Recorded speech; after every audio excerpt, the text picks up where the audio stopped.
Namaskar students.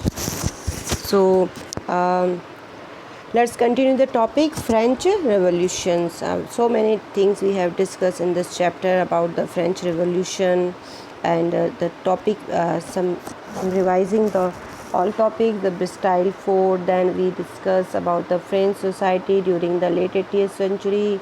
There is a diagram, clergy, nobles and common people, third stage. Some hard meanings we have done. I have explained this picture also. Then topic was struggle to survive. Fine. The subsistence crisis, in which I have discussed how the situation was worst in the French Revolution. Fine, students. After that, the growing middle class and end of the privilege of the first state and second state. What happened? Then the outbreak of revolutions, how the revolutions broke out, what was the reasons, who was the Abbasids and एक और नाम था यहाँ पर Abbasids and Mirabeau, है ना.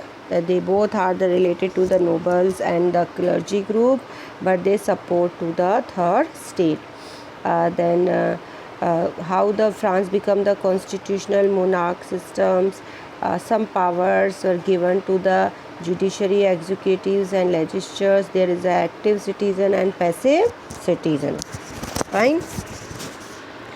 Then reign of terror, which we have discussed yesterday. कल हमने किया था reign of terror. How the Robespierre's France abolished monarch and become the republic. When it was become the republic, it April in 1792. Remember this day, April 1792. France become the republic. Then after the reign of terror, what things done by the Robespierre, how it treated the people, which time period 1793 to 94 is refers the reign of terror. So the policies of the Robespierre was very dominative. So in last, the supporters of the Robespierre glutatine them, and today's topic is directory rules France. Directory यानी कि किस तरह से directory rule हुआ है France में, उसके बारे में हम करेंगे. फाइन. तो listen carefully. The fall of the Jacobin government. Fine. Jacobin government fall हो गया किसकी डेथ के साथ? Robespierre. Allowed to the wealthier middle class to seize power. जिससे जो वेल्थियर मिडिल क्लास थी, जो भी जिनके पास मनी था, रिचर सेक्शन था, जो उनको ये पावर दे दिया कि वो पावर सीज करना शुरू किया. New constitution was introduce with denied to vote to the non property section of the society. अब जो नया कॉन्स्टिट्यूशन बना उसने कई चीज़ें इंट्रोड्यूस की जिसने डिनाई किया वोट टू पावर, यानी पहले जो पावर दिया गया था वोट का सारे सेक्शंस को, तो नॉन प्रॉपर्टी जो सेक्शन है उसको पावर देने से या उसको वोटिंग का पावर देने से उन्होंने क्या किया? डिनाई किया, यानी उनसे पावर्स वापस ले लिए गए वोटिंग पावर के. It provided for 2 elected legislative councils. उसमें 2 तरह की इलेक्टेड लेजिस्लेटिव काउंसिल थी. These then appointed a directory. उसके बाद एक डायरेक्टरी अपॉइंट की जाती थी. And executive made up for the 5 member. Executive बनाई गई जिसमें 5 मेंबर्स होते थे. This was meant and the safeguard against the concentrations of power in one man executive as under the Jacobin. अब Jacobin में पावर एक person के हाथ में थे, 1 मैन एग्जीक्यूटिव था रॉबेस्पियर. अब उसमें 5 मेंबर्स बना दिए गए ताकि कंसंट्रेशन पावर, यानी कि जो पावर्स है वो कंसंट्रेट ना हो, किसी एक पर्सन के पास ना रहें. However, the directors often clash with the legislative council. हालांकि जो ये डायरेक्टर्स थे, 5 डायरेक्टर्स थे, उनके बहुत क्लैशेस होते थे, यानी उनकी कई चीज़ों पर बहस होती थी. When then short to the dismiss them. अब जब ऐसा देखा जाता था तो उन्हें who then short to dismiss, और कई लोगों को डिसमिस कर दिया जाता था. The political instability of the Directory paved the way to rise of the military dictator Napoleon Bonaparte. Now next हमारे पास जो पर्सनालिटी आई है it is the Napoleon Bonaparte. अब ये पॉलिटिकल इंस्टेबिलिटी बनी हुई थी, यानी कि 5 जो थे एग्जीक्यूटिव्स थे, तो सभी में क्या होता था, कहीं ना कहीं कॉन्फ्लिक्ट्स रहते थे, वो डिसमिस कर दिए जाते थे. और इसी इनस्टेबिलिटी की वजह से, है ना, इन्हीं स्टेबिलिटी का फ़ायदा किसने उठाया? मिलिट्री डायरेक्टर्स जो था नेपोलियन बोनापार्ट ने. वो एक ऐसा रूलर आर्मी मैन था जिसका एक ही सपना था, पूरे यूरोप को अपने पावर में करना चाहता था. About the Napoleon Bonaparte, through all these changes in form of government, अब ये सारे चेंजेस कर दिए गए गवर्नमेंट में. The ideas of freedom or equality before the law and to the fraternity remain inspiring ideas that motivated political movements in France and rest of Europe during the following century. अब but जितने भी changes हुए, लेकिन जो ideas थे, हमने कहा ना क्यों फेमस है, why we are studying about the French revolution, just because is given the ideas of freedom, equality और फैटर्निटी. फैटर्निटी होता है भाईचारा, बंधुत्व की भावना. वो अभी भी इंस्पायर कर रही थी लोगों को. Political movements is going on in France, और उसी के साथ साथ रेस्ट यूरोप में भी ऐसी सेंचुरी में कई सारे चेंजेस हो रहे थे. फ्रांस में जो भी चेंजेस हो रहे थे. Now next topic is did women have revolution, क्या वुमेंस का भी रिवोल्यूशन था? ये भी हमने first stage, second stage, third stage, सारी बात हमने मेंस की करी. Now it's about the women's. यहाँ देखिए एक पिक्चर है, the spirit of one of the many pictorial representation of event 5th October 1789 when women marched to the Versailles and brought the kings back with them to Paris. यहाँ पे देखिए किस तरह से वर्साइल फोर्ट में women's का भी यहाँ पे रोल था. चलिए इसको हम थोड़ा सा एक्सप्लेन करते हैं. From the very beginning womens were active participate in the events which brought about so many important change in the French society. देखिए स्टार्टिंग से वुमेंस ने पार्टिसिपेशन किया था. कहाँ पर? अपने जो फ्रेंच रिवॉल्यूशन चला था. Then they hope that their involvement would pursuing the revolutionaries government to introduce measure to improve their lives. अब जितने भी उनका इन्वॉल्वमेंट था, तो उनको ये होप थी कि उनकी जो लाइफ है, यानी उनकी जो जीवन है, थोड़ा सा उसमें इम्प्रूवमेंट आएगा, यानी उनको भी कुछ राइट्स दिए जाएंगे. Most women of the third state had to work for a living. ज़्यादातर थर्ड स्टेट की वुमेन्स क्या करती थी? वर्क किया करती थी for a living. They worked as seamstresses on the laundresses, sold flowers, fruits, vegetables at the market, और were employed as a domestic servants in the houses. देखिए कई सारे वर्क हैं ये जो सारी वुमेंस किया करती थी. And the prosperous people, mostly किसके लिए वर्क करती थी? प्रॉस्पेरियस पीपल्स के लिए, पीपल के लिए. Then only daughters of the nobles who the wealthier, अब यहाँ पे only daughters of the nobles and wealthier members of the third state could study at a convent. अब यहाँ पे सिर्फ जो नोबल्स फैमिली की जो गर्ल्स थी और जो वेल्थियर सेक्शन यानी जो रिच सेक्शन था थर्ड स्टेट का, वही सिर्फ कॉन्वेंट में स्टडी कर सकती थी. After which their families arrange a marriage for them, उसके बाद उनकी फैमिली उनकी क्या कर देती थी? मैरिज.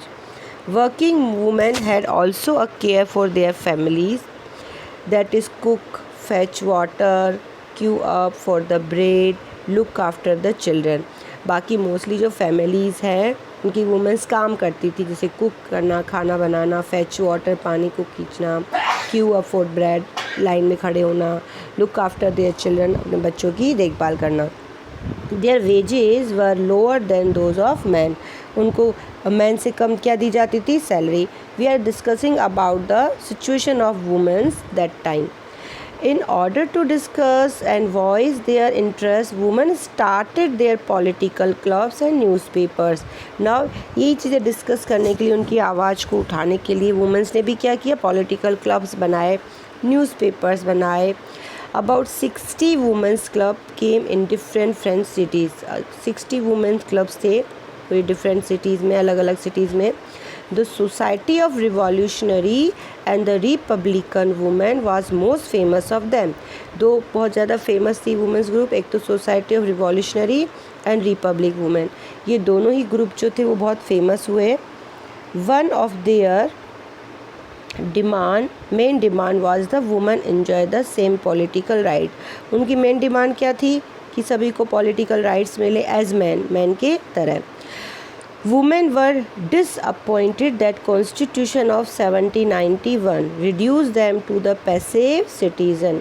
अब यहाँ पे जो वुमेन्स थी उन्हें बहुत ज़्यादा डिसअपॉइंट हुआ था 1791 में जो कॉन्स्टिट्यूशन बना, उन्हें क्या बनाया गया था, पैसिव सिटीजन्स, यानी उनके पास राइट टू वोट नहीं था। They demanded to right to vote to be elected to the assembly and hold political offices. उन्होंने डिमांड की कि उन्हें भी वोटिंग का पावर मिले, वो भी पॉलिटिकल ऑफिसेस में काम करें। Only then they felt would their interest to be represented in a few new government.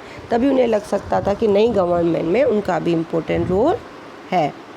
In the years of the revolutionary government did introduce law that help improve the lives of women. हालांकि starting में जो revolutionary government आई उन्होंने कई सारे ऐसे law बनाए जिससे उनकी लाइफ तो इम्प्रूवमेंट हुई।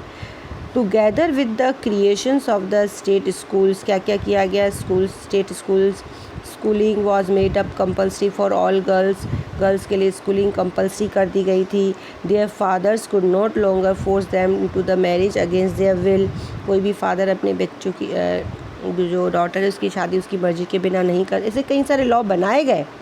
Marriage was made up into the contract enter into the freely and registered under the civil law, यानी कि जो मैरिजेस होने लगी उनका भी रजिस्ट्रेशन होने लगा सिविल लॉ के अंतर्गत। Divorce was made legal, divorce को भी लीगल बना दिया गया।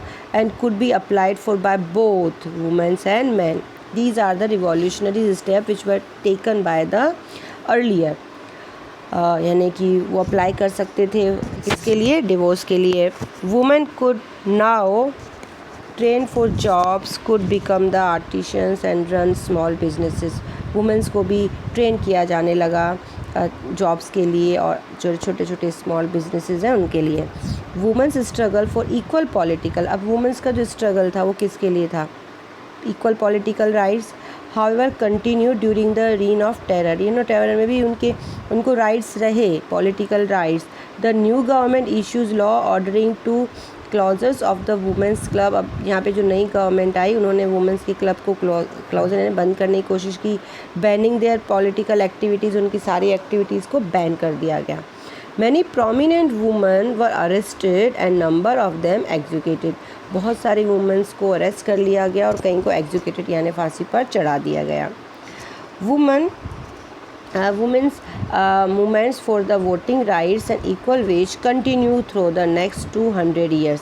अब हम बात कर रहे हैं 1791 से, ठीक है, यानी कि अगले 200 साल तक, 200 ईयर्स तक उनका जो ये स्ट्रगल है वो है कंटिन्यू रहा, यानी चलता रहा। व्हाट वाज द स्पेशल, उनकी डिमांड क्या थी, voting rights and equal wage continue as a man, 200 साल तक।